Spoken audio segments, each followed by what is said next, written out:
命リスペクトホワイトリボンキャンペーンの共同代表をしている遠藤と申します。名字が遠藤なので、小学生の時に遠藤豆遠藤豆と呼ばれて、あだ名が豆田というあだ名がついて、それ以降遠藤豆田という名前でいろいろ活動しています。よろしくお願いします。で、団体のまず、紹介からということで簡単にお話をさせていただきます。ホワイトリボンキャンペーンっていうのはホワイトリボンっていうのを、シンボルとして LGBT の若者や子どもの、自殺対策をやっている団体です。で、ホワイトリボンっていうのは例えばピンクリボンとかオレンジリボンとかレッドリボンとか、いろんな今リボンっていうのが世界にあって、ピンクリボンだったら乳がんの啓発とか、オレンジリボンだったら、児童虐待の話であったりだとか、あとレッドリボンだったら HIV エイズの問題やったりとか、いろんなそれぞれ意味があるんですけれども、ホワイトリボンっていうのは、LGBT の、亡くなってしまう子どもたちの数を減らすと、そういう意味で、国際的に使われている運動の一つです。で、私たちがやっていることっていうのは、その中でも日本の中でこの LGBT の子ども若者がどういう問題を持っているのかということについて、調査をして、でそれをまとめて一般社会に対して、訴えていくと、そういうような活動をしています。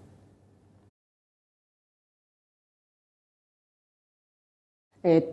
のホワイトリボンキャンペーンの活動を始めたきっかけについて簡単にちょっとお話しさせていただきたいんですが、2010年に、当時、自分は大学生だったんですけれども、今一緒に共同代表をやっている明智海斗から声をかけてもらって、一緒にこのキャンペーンをやろうという話になりました。でそれに至る経緯としては、自分は大学生だった頃にLGBT の若者同士でいろんな教育現場における、こういうことが問題じゃないかとか、ここはこうした方がいいんじゃないかとか、そういうことを話し合うネットワークというのをやってまして、そこでの活動っていうのがあったので、このホワイトリボンキャンペーンっていうのの趣旨に賛同をして一緒にやっていくことになりました。で、団体の大きさなんですが、大体常にいるメンバーとしては4、5人程度で、そのいろんなプロジェクトがあるんですけれども、そのプロジェクトごとにさらにメンバーが入ったり協力してくれる方がいて運動をやっているという形になります。で、普段別の仕事を日中にやりながら、休日に集まっていろんな意見交換をしたりとかして、大体ミーティングが月に1回ぐらいやってるところになります。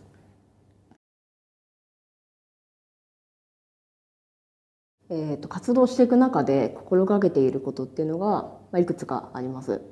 で、私たちはLGBT の子ども若者について社会全体に知ってもらう活動をしてるんですが、やっぱり例えば学校の先生方であったりだとか、地方自治体の、担当している、役人の方ですとか、あと政治家の方とかマスコミ関係者の方とか、本当にいろんな役割を持った方と接することになります。でやっぱりそこで、知らないことっていうのが一つ前提になってくるかなというふうに思います。で今まで日本の公教育の中では LGBT とか多様な性について教えるっていうことはほとんどないに等しい状況で、今教科書を広げても LGBT のことは載ってませんし、学習指導要領っていうその国のガイドラインにも、こういうことを教えなさいという中のリストに LGBT は入ってないので、やっぱり実際に接する方 LGBT について知らないことが多いんですね。っていう時に得てしてなんで分かってくれないんだっていう気持ちになることもあるんですけれども、一つ一つほぐして自分たちが普段どういう暮らしをしていて、何が嬉しくて何が悲しいのかということをきちんと伝えるっていうことを一つ心がけています。あともう一つ心がけているのは敵と味方というふうな考え方をしないということです。それはどういうことかというと、やっぱりこういう人権に関する活動をしていると、自分たちの活動に必ずしも賛同しない人のことを、差別的であるとかひどい人間であるとかいうふうに思いがちなんですけれども、単にその情報が不足していたり悪意がなかったりとかいうこともある中で、すぐにそうやって敵と味方というふうに分けて考えるんではなくって、どの辺であれば一緒にやっていけるのかということを、注目をして考えていきたいと思っています。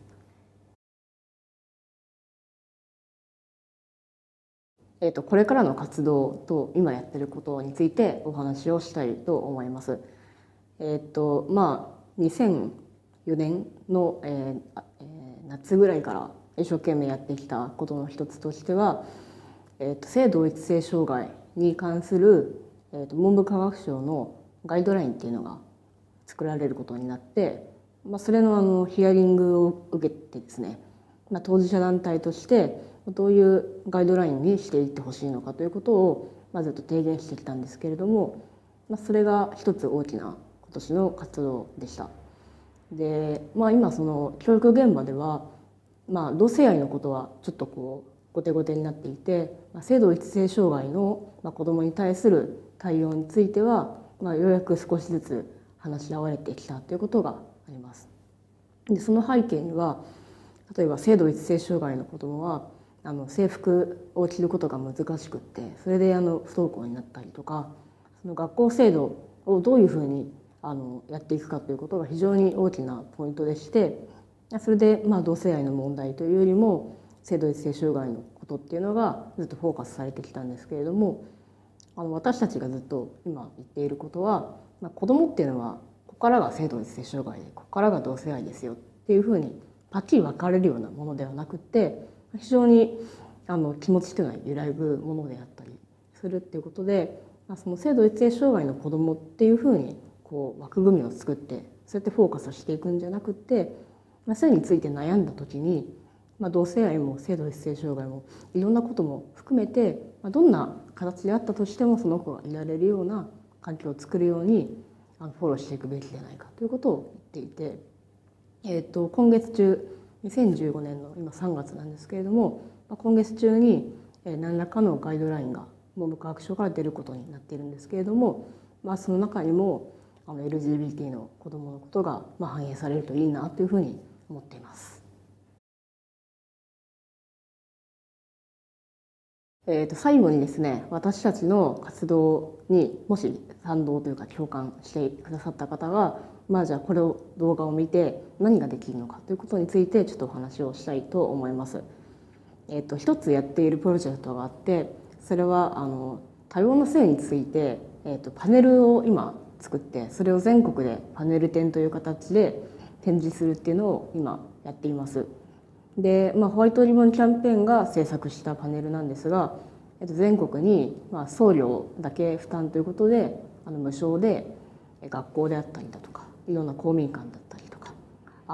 地下鉄の駅のところであったりとか、そういうところで展示をさせてもらっています。なので、もしその自分が暮らしている街で何か LGBT の子どもとか若者に関する支援がしたいなと思ったら、